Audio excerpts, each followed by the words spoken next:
So just thinking I wanted my topic for the vlog to be this week and thinking about who I wanted to have on it, and I was remembering one of our favorite conversations about kind of just like each of our own journeys and how we both kind of started out in the same place, but we both went completely different ways in life. And I feel like society, and this is one of the conversations we always have, but they always set these standards on what your life is supposed to look like and what it has to look like, and these are the steps that you have to follow and what people want from us, and that we have to make decisions about our yeah and that we have to make decisions about our life based on what other people want. And so that's kind of the conversation I just want to talk about, because I think we're two great examples of how you don't have to follow what everybody else says, and you can take your own journey and still end up in a great place in life. Absolutely. So we both started out best friends in high school, and then tell me a little bit about, like, I obviously know how it went. Right. I feel like in the beginning we were kind of trying to go on the same path. I mean, we were looking at like you moved to Georgia. We were looking at schools in Georgia or Tennessee, or I remember we looked really hard into Hawaii for a long time. Yeah, we were going to do the damn thing. We were going to go somewhere. And then, I don't know. You just, like, your senior year was all complicated. And so I feel like that's kind of where it started. And then you had Jacob, and I feel like, and I left to went to school, and I feel like that's where we kind of split. Because I was away. I think that's like started the split. But because you had Jacob, and I was just doing the 8 years of schooling. Yeah. So you did like the right thing, what society says you have to do, and like go to school out of college, and did what my daddy wanted me to do. Right. Got a doctorate. And I tried that. Like I went through, and just plowed through too. I didn't even really stop, and the move to California too. I think that also set us on very different paths. And you're being in the military, your husband's in the military. I think that's also, part of it as well. And, and I know I've always said, like, I'm, 30 years old. It'd be nice to have kids and be married and stuff. But you did that, very quickly. And I think you made obviously the right decision. Jacob's perfect. And, but, I want that too. But like, I can't be where I am or today, and living this great life in San Diego with a kid. Like, it wouldn't have worked. Not with school. Right. So you like went to college out of high school. Then is that Brady? Yeah. Are you home from work, Brady? Yes.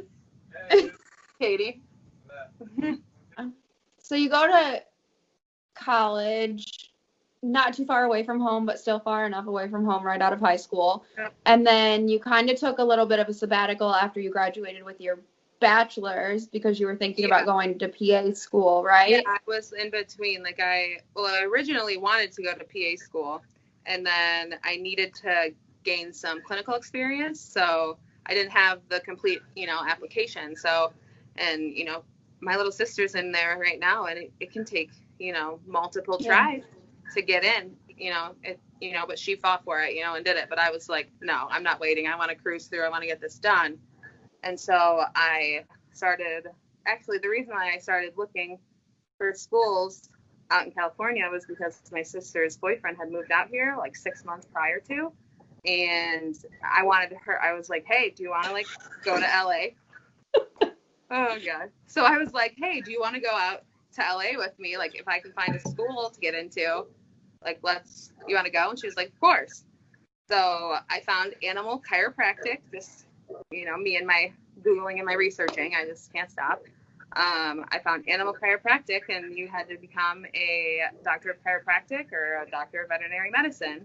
So I chose chiropractic because I was like, oh, I can work on humans and animals, at the same time. And, so I just like went for it, just went. And I even did my animal certification right after I graduated from chiropractic college. So yeah, nonstop. And then you met Brady when you were at school. Right. Yeah, he was in my study group, so I met him, and that's also kind of what made me stay here. He has his dad's, who's a chiropractor, so he has his dad's practice, who's also a chiropractor, to take over. So it's like he has something already built here, while I can't really pull them away. Plus, I mean, at San Diego, I can't not complain. It's So, beautiful. yeah, sunny and 75. Even when it's humid, who cares? So then my journey was like completely opposite and completely not wrong in society's eyes, but like the opposite of what you're supposed to do. Only I think the opposite of what you thought you were gonna do.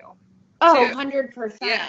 So senior year ended up being homeschooled for half of it, and had to deal with the rumors that were flying that I had a brain tumor when really I was just dealing with like female issues like endometriosis and all that stuff, and had multiple surgeries. And then to come out of that and not really knowing what like being a wife or being a mom would look like, because there was this possibility that I may not ever be able to have kids. I was focused on getting ready to go to school, but I knew what I was passionate about at that point, but I didn't know how to make that happen. And so I just did what I was always told that would be a good career, and that was going to be nursing. And I think that's a normal thing, not a wrong thing, but a normal thing. Great job. Yeah, that, okay, this could be a great job. Just, it's not for me. It's not who I am. And so my first semester of community college, I found myself coming up with all sorts of reasons I'm supposed to be in class that day, because it's not the path, not the journey I wanted to be on. I was living somebody else's idea of what my life should be like. So, gosh, there was a lot in between there, like moving to Georgia, moving back to Michigan, right, reconnecting with Nick, getting pregnant for Jacob, getting married, Nick joining the Army, then starting school, then finding a career. Right. Somewhere in there, we bought a couple houses. Right. And then moved back to Michigan. Yeah. And now I'm working a job that I never thought that I would be back in that space, after kind of hitting my professional career and finding my niche of what I wanted to be in. I never saw myself going back to retail, but it's been honestly kind of fun, and it's helped me kind of rediscover myself as well too, because I've found that it doesn't really matter what I'm doing, as long as I'm passionate about it, I'm happy with it. So, and I don't even know that I told you, but I finished my degree the other day. So yay! I did. Yay, woo! Finally. So I have like one semester left, and like I'm ready to be on that path, because who knows where life is going to take us in the next couple years. And I want to have myself set up to stand on my own 2 feet and be able to help provide for my family. But I think in the end, regardless of if you're married and have a kid, and regardless of if I have a doctorate's degree or what job I'm doing, we're both equally happy. And according to society, both of us have not accomplished what we need to by our age, or taken the same path that we're supposed to take. But if we were to have taken the same exact path, I don't even know that we could sit and have conversations like this, because we would have the same exact perspective about everything. Absolutely. So if we're not all taking our own journeys, how are we ever going to develop? How's this world ever going to develop if everybody has the same perspective and the same ideas of what things are supposed to be? Right. And I mean, whose idea was this in the first place? Like somebody who thought, oh shit, I should have done it this way. This is the right way. Like, yeah. Why? There doesn't have to be one right way. No, exactly. Yeah. And I think we figured that out too. And you can I think when we were young too, like we just I really did just want to hurry up and get it done. And I was just always moving on to the next thing and the next thing and the next thing and the next thing, and never really enjoying the moment and stopping to like see where I was and things that I was able to do and the things that I accomplished. Like I never even like stopped to be like, hey, Amanda, do you realize this is a big deal? Like, hello. Never stopped to realize it until, I finally got here. And then I was like, what do I do now? Yeah. What do I New goals, new dreams. Yeah, right, exactly. So now it's like, now I've accomplished that goal and I can move on to the next one. And it doesn't matter in what order you do them, and You can have kids or not have kids. I just got a puppy, and I, feel like I'm definitely a mom now. She just went to the vet today. She weighs 19 pounds and 5 ounces. Oh, she's a little chunker. Another good example is like my sisters and I'm in the middle of 3 girls, and none of us are married and have kids, but we've all chosen the college professional, get your goal first and establish yourself. And my oldest sister is enjoying her life in LA and Santa Monica, and she's living her best life kind of thing right now. And she could have kids or not. She's kind of we'll see where it goes. She's just kind of flying by the seat of her pants, and I really admire that. And my little sister is finally in school, and she's just about to finish. And she worked for a really long time in a professional career before she got into school. So she also didn't do it how you're supposed to do it, Right. And so, and I think it doesn't matter what direction you're taking, as long as you're going, achieving a goal and making that next step and, going somewhere with it, then it doesn't matter. Like me getting a pup, another like achievement for myself. Like I'm an animal lover. I want all the animals, all the horses, all the dogs. And like, I waited until the exact right time in my life to be able to get a dog and boil it, if you will, and spend time with it and train it and, have a really, take it places. And, I wasn't able to do that when I was in school. So, I'm still, accomplishing goals. And that was also something after I was done with school, I felt like I was just like stuck for a second there. Like, I was just stuck.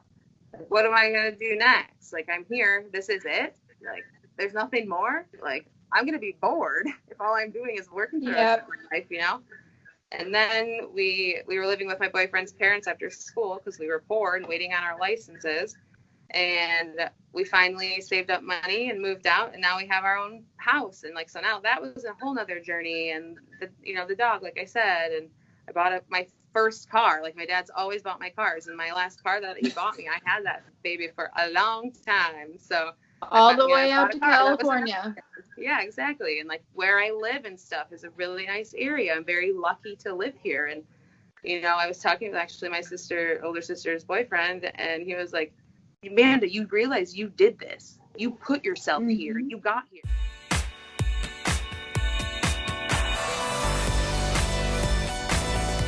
It looks. Oops, what did I do? Oh, I didn't do anything. I can't hear you right now. Oh, sweating. Like, what an ordeal. Yeah. No, I think what I left off saying, though, was just, sometimes I wonder when we started believing it was okay to, like, listen to other people's opinions about what we should do with our own lives. Like, yeah. At what age? What we thought we were supposed to.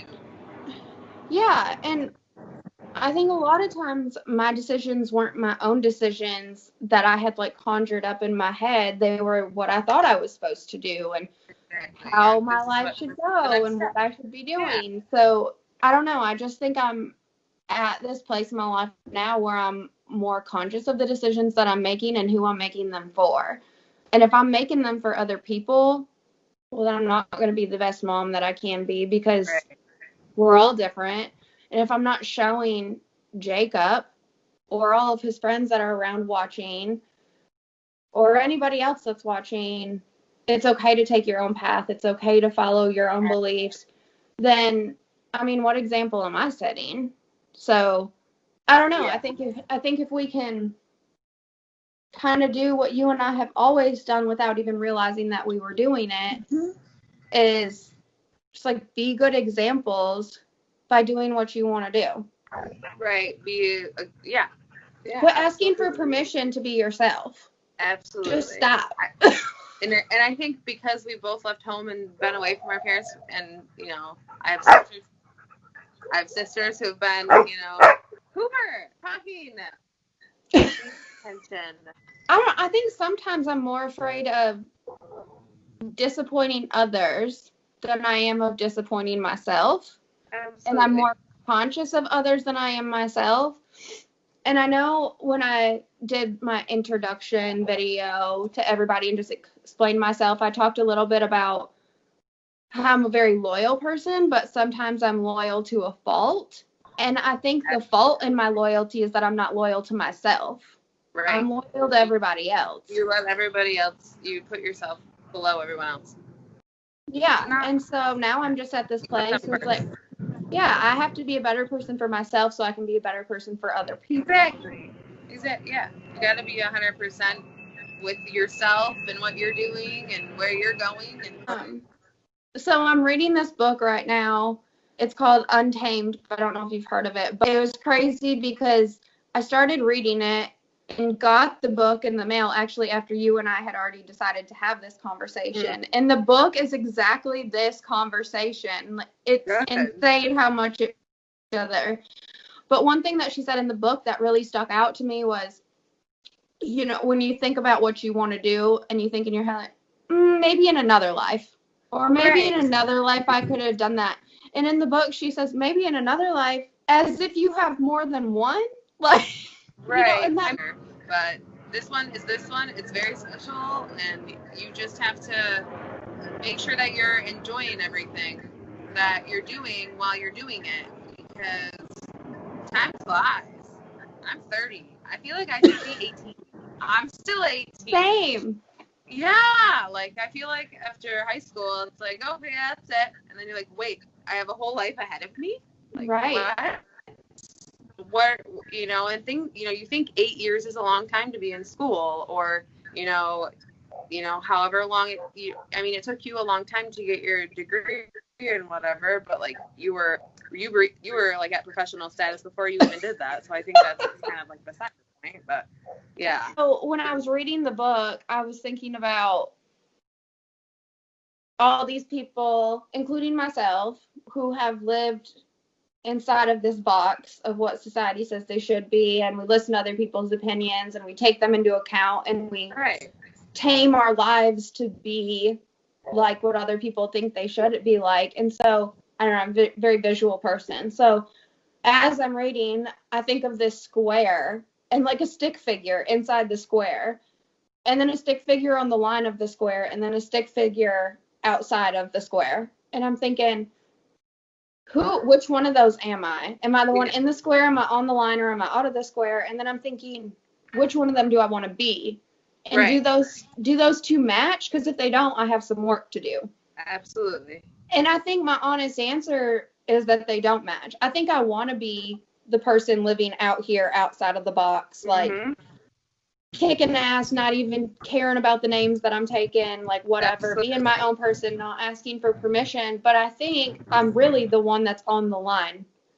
I think I have my own thoughts. I'm okay with taking my own path, but a lot of times I'm still concerned about, is this the right thing that I should do? But not because it's the right thing for me. Is this the right thing I should do for everybody else? Exactly. Are you going to be proud of me? You know, are my parents going to be proud of me? You know, like I've done a lot of things and accomplished a lot of things, and for some reason, people still, you know, seem to think I need to do this and do that and do this and do that, and I'm like, leave me alone. I'm tired. I'm done pleasing you. Like I'm done doing what you want me to do. Like I've lived my life inside that box. I put that face on. I did that thing, and I'm proud of where I am, and I'm happy to be where I am. But like, I feel like I was like set on this path, and this is the way I was supposed to go. But if I would have gone down your path, I would have handled it, and it would have been okay. You know, and so whichever path you travel down is, you know, it's yours. You make it. You decide. Exactly. And I think that's another thing that's important to understand too. Like my sister's boyfriend said, like I put myself here. I put myself on this path and like somehow got where I am today. And I think it wasn't, you can like think you know where you want to go, but life doesn't always, you know, put you on that path. I never dreamed I would move out to Southern California. I always figured I would marry some country boy and live on a farm, a ranch of horses. You know, that was my dream, my little old me, 18-year-old me dream, you know, so it's crazy. It's crazy. And you still could have made that happen if that's where you went. But as you grew and you learned more about yourself and you knew kind of where you wanted to see yourself in life, you set yourself up for that life. And who knows, maybe that will still be your dream one day. Maybe you will go back and make that happen. It doesn't mean that it's gone forever. It's just not what you need to be right now for yourself. And I think when I talk about starting to go to college right out of high school to be a nurse, when I knew that that's never what I wanted to be, like, thank the Lord that that was not in my plans, because I sure as hell didn't. Like, I did not know that that was not in my plans. And because I wasn't living for myself. So now I'm just like taking ownership of what I want to happen because I want it to happen. And if I don't like the way that it turns out, then it's okay for me to make side steps or go to another path. Like it's like a big cluster, and everybody lives their life and goes from one point to the other, and it doesn't matter what you do or what order you do it. Like the beginning and the end, or you live and you die, and what becomes in the middle, just be proud of what you do. Be proud of your goals. Be proud of what you've achieved. You know, be proud of where you are. And I think then if you're proud, then you know you're doing the right thing. Yep. And if you're not proud, make a change. Just change it. Like, and don't complain about it. Just make the change. So yeah, I think that I've learned that I'm not okay being content. And that's just what I know about myself. Other people might be okay being content, and that is a perfectly fine life. But for me, and I'm continuing to strive towards whatever goal I may be on that day or that week, as long as I'm good with that, and that's how I choose to live my life. But I think the biggest thing too is I encourage people to like think of that box and think of themselves as where they see themselves at in the box and where they want to see themselves at the box. And it's fine as long as they match. But if they don't match and you want to be somebody else, just do the damn thing. Yeah. Like, who cares what anybody else says? If you're not asking for permission, then you don't have to explain yourself. Yeah, I definitely prefer to ask permission later and, you know, ask for forgiveness instead and just do what I'm going to do. And it took me a long time to learn that. I'm the middle child. I'm the one that goes along and just, okay, well, I'm supposed to do this and I'm supposed to do that and I'll go here and I'll go there because they want me there. I think for so long, I was at that point too where I was like, well, I always felt like I had to ask permission. Yeah. So, like, forgiveness never even had to happen. I just asked for permission first. And then I went through the stage of don't ask for permission, ask for forgiveness later.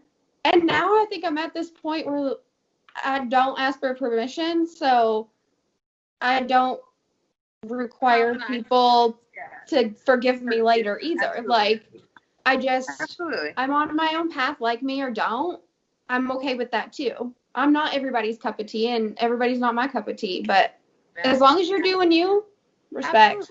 Absolutely. You're a kind, respectful human and doing you and achieving goals and contributing member of society. I think that's the main thing. Well, I think you're a contributing member of society. I'm proud of you. Thanks. Cheers. Thank you, girl. Cheers. Oh, wait, can we for real cheers? Oh, wait, you're already drinking. Never mind. I'm done. I can drink again. Just drink and come back. Cheers. Boop. Well, I love you, and I'm so glad that I'm glad that we've been a part of each other's journeys, even though they've been completely different. I don't think I would have made it without you. Like, I literally, like, will have problems at work, and I'll be like, hang on, I got to call my friend first.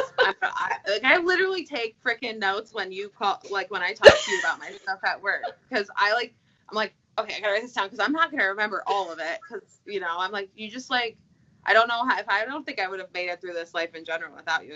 You're family at this point, so. Well, I do the same to you. When Nick's I know. saying something and his body hurts and he won't listen to me, like, don't put heat on it, put ice on it. And he's like, let me call my backup. He'll listen to you. Absolutely. I feel the same way. Can you send me a screenshot of where I need to put this TENS unit?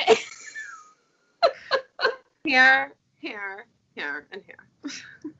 Can you let me know how I can crack my husband's back so it hurts just enough, but still fixes the problem?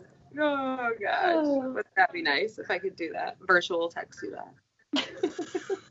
All right, my friend. Well, thank you. I love you. And I'll talk to you soon. I love you too. Have a great day. Bye.